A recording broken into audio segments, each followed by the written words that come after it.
ప్రస్తుతం సమాజంలో పట్టణీకరణ విపరీతంగా పెరిగిపోతున్న నేపథ్యంలో దేశీయ విత్తనాలతోటి కాయగూరలు పండించేది అన్నది కూడా పూర్తిగా కూడా అంతరించిపోయే పరిస్థితి ఏర్పడింది. ఈ నేపథ్యంలోనే వాటి విశేషాలు, వాటి వల్ల ఫలితాలను తెలియజేసేందుకు గ్రీన్ క్లైమేట్ స్వచ్ఛంద సంస్థ ఒక ప్రత్యేక కార్యక్రమాన్ని రూపొందించింది. విశాఖ నగరంలో 150 ఏళ్ల సంవత్సరం చరిత్ర కలిగినటువంటి మర్రి చెట్టు దగ్గర ఈ రోజు ఏరువాక పౌర్ణమి సందర్భంగా ప్రత్యేక కార్యక్రమాన్ని నిర్వహించింది. ఆ కార్యక్రమం విశేషాలు ఇప్పుడు మనతో పాటు ఆ స్వచ్ఛంద సంస్థ నిర్వాహకులతో మనం తెలుసుకుందాం. అసలు ఈ కార్యక్రమం ఉద్దేశం ఏంటండి? ఏదైతే ఏరువాక పౌర్ణమి ఉందో దీనిని రైతులు అందరూ చేసుకునే పండగ. ప్రధానంగా పల్లెల్లో భూమి ఉంటుంది కాబట్టి నాగలి తీసుకొని వచ్చి ఆవులని ఎద్దులను తీసుకొని వచ్చి వాటిని పూజ చేసి మొదటిసారిగా పొలంలో దుక్కి అనేది దున్నడం జరుగుతుంది రైతు. అయితే ప్రపంచానికి అన్నం పెట్టే రైతు చేస్తున్న సేవ చాలా గొప్పది. అయితే అర్బనైజేషన్ నేపథ్యంలో చాలా వరకు ఇక్కడ కూరగాయలు పండించుకునే ప్రాంతాలన్నీ తగ్గిపోతూ ఉన్నాయి. ఓ పక్కన రియల్ ఎస్టేట్ కానీ, ఇండస్ట్రీ కానీ, ఎయిర్పోర్ట్లు కానీ వీటితో పంట పండే భూమి తగ్గిపోతుంది. దాంతో తక్కువ భూమిలో ఎక్కువ పండించడానికి విపరీతంగా రసాయన ఎరువులు, క్రిమిసంహారకాలు వాడుతున్నారు. అవేవి లేకుండా ఇంటి దగ్గరే ఆరోగ్యకరమైన పంటలు పండించుకోవాలి, మన ఇంటి తాలూకు టెంపరేచర్ తగ్గించుకోవాలనే ఆలోచనతో మనం ఏం చేస్తున్నామంటే మిద్దె తోటల్ని వైజాగ్లో మేము 25 ఏళ్ళుగా ప్రమోట్ చేస్తున్నాం. మాకన్నా ముందు చాలామంది ప్రమోట్ చేస్తూనే వచ్చారు. అయితే ఈరోజు ఏం చేస్తున్నాము అంటే మనము ఇచ్చిపుచ్చుకునే విధానంలో దేశీయ కూరగాయలు ఏదైతే ఇళ్ల పైకప్పుల మీద వ్యవసాయం చేస్తున్నారో, ఇంటి చుట్టూతో వ్యవసాయం చేస్తున్నారో వాళ్ళందరికీ మనం ఉచితంగా పంపిణీ చేస్తున్నాం. ఈ దేశీయ విత్తనాలు అన్ని నాటు విత్తనాలు. ఇవేవో పూర్వం 10,000 సంవత్సరాల కిందట మన దేశంలో పంటలు పండించడం మొదలెట్టినప్పుడు రైతులు అడవి నుంచి సేకరించిన విత్తనాలు ఏవైతే ఉన్నాయో ఆ విత్తనాలు ఎక్కడెక్కడ రైతులు దాచిపెట్టుకొని ఉంచారో అవి సేకరించి ఇక్కడ మనం ప్రమోట్ చేస్తున్నాం. ఈ విత్తనాలతో వీళ్ళంతా ఆరోగ్యకరమైన పంటలు తమ ఇంటి వద్ద పండించుకొని హాయిగా జీవించడానికి ఉపకరిస్తుంది. ఈ విధానంలో వనమాలి గ్రూప్ కానీ, సిటీజీ కానీ, మన కూరగాయల తోట కానీ, అర్బన్ కమ్యూనిటీలో యూసీడీ నుంచి చేస్తున్నవాడు కానీ వీళ్ళంతా కూడా చాలామంది వేలాది మంది పండిస్తున్నారు. దాన్ని ఇంకా ప్రమోట్ చేయడం కోసం మన ప్రయత్నం చేస్తున్నాం. చెప్పమ్మా, నీకు ఈ కార్యక్రమం గురించి నీకు ఏం అర్థమైంది, నీకేం తెలిసింది చెప్పు. అంటే ఇప్పుడు మన దేశం అనేది వ్యవసాయం మీద ఆధారపడి ఉన్న దేశం. అంటే వ్యవసాయం మీదే మన దేశ ప్రగతి మొత్తం ఉంటుంది. అందుకే మన దేశంలో రైతే రాజు. సో అలాంటి రైతుకి ఈ పండుగ అనేది చాలా గొప్పది.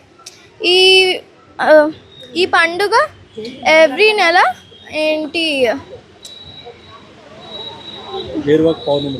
ఏరువాక పౌర్ణమి రోజు వస్తుంది. ఈ ఏడాది జూన్ 11వ తేదీన జరుపుకుంటున్నాం. ఈరోజు రైతు ఎద్దుల్ని, నాగల్ని కడిగి వాటిని పూజించి పొలంకి తీసుకెళ్ళి ఈరోజు పొలాన్ని ఫస్ట్ క్రాప్ కోసం దున్నుతారనమాట. సో ఈ పండుగ అనేది ఓన్లీ రైతుకే కాదు, మొత్తం దేశాన్ని. సో అందరూ జరుపుకోవాలి. చెట్లని అందరూ నాటాలి. ఎందుకంటే చెట్లు నాటితేనే మనం బ్రతకగలం. ఎందుకంటే చెట్ల నుంచి ఆక్సిజన్ వస్తుంది. చెట్ల వల్ల మనకి వర్షాలు కూడా పడతాయి. సో ధన్యవాదాలు. మీరు చెప్పండి, అసలు ఈ కాయగూరల పంట అన్నది ఇప్పుడు మీరు తెలుసు కదా ఏంటి, మనం ఇప్పుడు మనం స్థలాలు లేక మిద్దులపైన మనం ఎన్ని కూడా వ్యవసాయం చేసే పరిస్థితి ఏర్పడుతుంది. సో మీ పరిసర ప్రాంతాల్లో మీ వరకు వంతు సాయంగా ఏ విధమైన కృషి చేస్తున్నారు మీరు? ముందుగా అందరికీ కూడా ఏరువాక పౌర్ణమి శుభాకాంక్షలు అండి. వృక్షో రక్షిత అండి.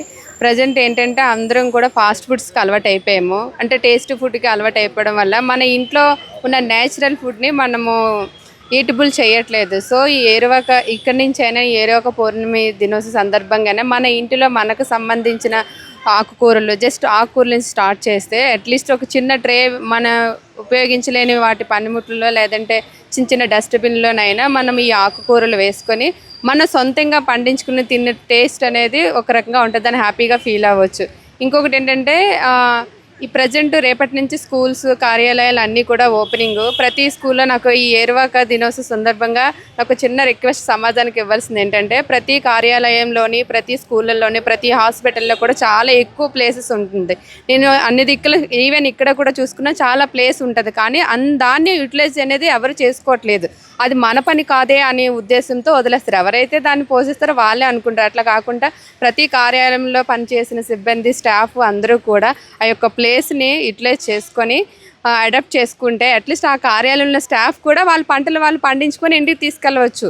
ఈవెన్ స్కూల్లో అవనివ్వండి, హాస్టల్స్లో అవన్నీ కూడా చాలా మట్టుకి కూడా ప్లేసెస్ ఉన్నాయి. ఆ ప్లేసెస్ అందరూ కూడా ఉపయోగించుకొని అట్లీస్ట్ వాళ్ళ సొంత డబ్బులు ఎంత అవసరం లేదు. ఒక రోజు రెస్టారెంట్కి వెళ్తే ఒక 1000, 1500 ఇదైపోతాయి. ఆ అమౌంట్ తోటనే మనం ఉన్న ప్లేస్లో, మనం ఉన్న పనిచేస్తున్న ప్లేస్లో ఆ ఎఫెక్ట్ పెడితే అందరం కూడా చాలా హ్యాపీగా ఆరోగ్యకరమైన ఫుడ్ ఇంటికి తీసుకెళ్ళవచ్చు అనేసి ఈ సందర్భంగా నేను అందరికీ కూడా మనవి చేసుకుంటాను.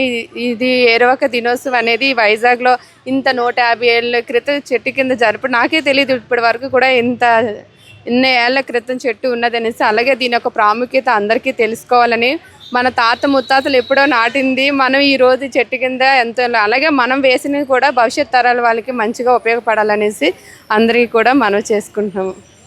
ఈ స్వచ్ఛంద సంస్థ ద్వారాగా మీరు ప్రజలకి ఏ విధమైనటువంటి అవగాహన కార్యక్రమాలు చేస్తున్నారండి? నేను గ్రీన్ క్లైమేట్ కార్యకర్తనండి. మేము ఏం చేస్తామంటే అన్ని అవగాహన సదస్సులు నిర్వహిస్తుంటాము.